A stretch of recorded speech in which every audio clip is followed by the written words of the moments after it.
one of the best things I look forward to doing when I go back home to Nigeria is getting fresh vegetables that I can't easily grow here or buy here. Now, bringing them is one thing, but retaining its freshness is another. Most of these vegetables are highly perishable. So come and I'll show you how we preserve them for the trip, for a flight. Even if it's a connecting flight, it takes the whole 24 hours. These vegetables will remain fresh and intact. Do you want to know the secret? Keep watching. 2 years ago, we used to use cling films and plastic bags and wrap things. And look what's happening in here. You have the sweating, and you end up, if this was en route for so long, thankfully okra is not so perishable, it will start going dark and not looking as fresh, and then going all mushy. Things like mushrooms, fresh mushrooms, look at that, it's gone all sweaty, it looks a bit spent. It looked really fresh 12 hours ago when it was brought. So this is what we do, okay? Now, these are dried plantain leaves. Ideally, we use the fresh ones. Plantain leaves have enzymes that prevent spoilage. Now, this is oha. If you know oha, it's a vegetable that is so perishable. It doesn't really sit and last when you travel with it.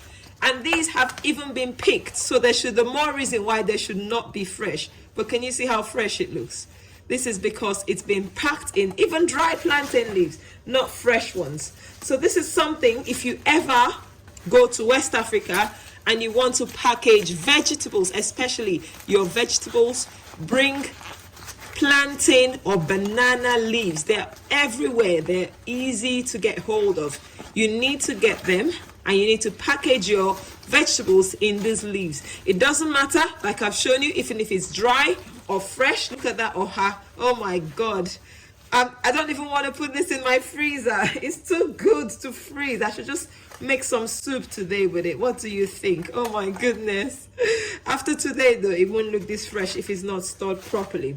So most times I actually preserve it like this in the freezer with plantain leaves, just to keep it fresh. I don't know what every packaging is. My mom's done this all for me. Let's see what's in here. Water leaf. Now, water leaf is another notorious one.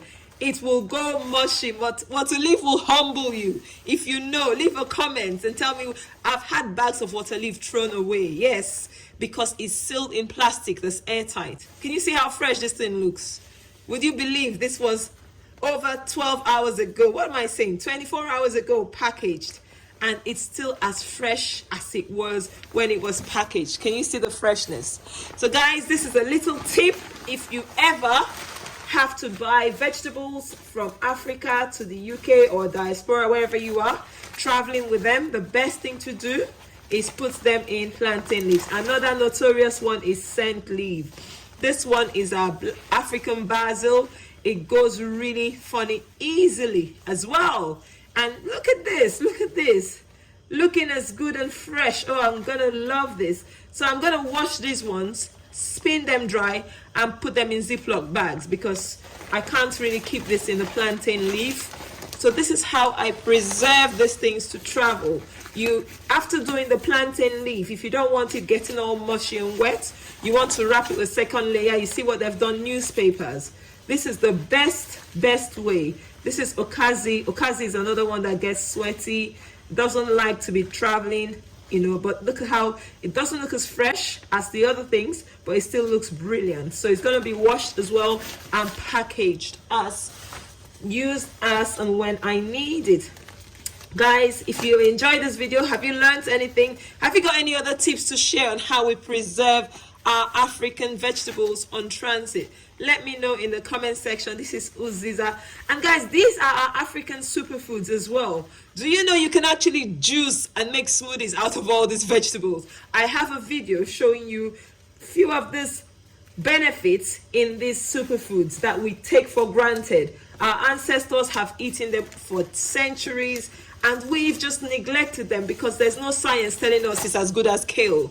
But this is uziza. These things are even better than some brassicas. Yes, I said it. I know there's not much research backing it, but we need to do better. If you're a scientist out there, You could do some research on our African superfoods. This is Nigerian ones, okay? Do research. Let people know of the benefits of these vegetables, okay? And so that people in Africa, because let me tell you what happened. I bought some broccoli in the UK and I took to Africa. And guess what? As it hit the heat in Africa completely damaged the broccoli. It was completely gone. So it means these brassicas are not suited for Africa. So there's no point spending thousands and billions importing brassicas when we can grow and eat our own local vegetables there. If you're in the diaspora, of course, I eat a lot of broccoli and I love broccoli, but I can't grow broccoli in Nigeria. So what next? I have to eat what grows locally, and that's where this comes in. So guys, I want you to appreciate, and if you have the opportunity to get any of these, grab it with your 2 hands, like literally grab it, get all as much as you can, okay? And if you've enjoyed this video, once again, please give us a thumbs up. Let us know how you preserve leafy vegetables in transit, and also let us know what you think. I'll see you next in another video. Remember, plantain leaves are your best friend. Bye bye.